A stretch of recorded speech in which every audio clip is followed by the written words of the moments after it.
Welcome to Market Peeker. Understanding trading charts is key to making smart decisions.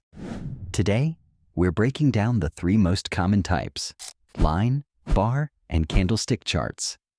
Line charts are the simplest. They connect closing prices over time, making it easy to spot trends. However, they don't show details like daily highs or lows, so they're best for a quick overview. Bar charts add more depth.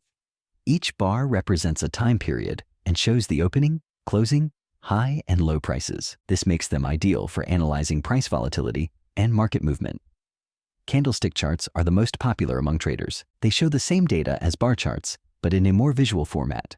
The body shows the opening and closing prices, while the wicks highlight the highs and lows. Green or white candles mean upward movement. Red or black mean downward movement.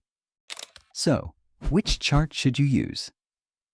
Line charts are great for beginners or long-term trends.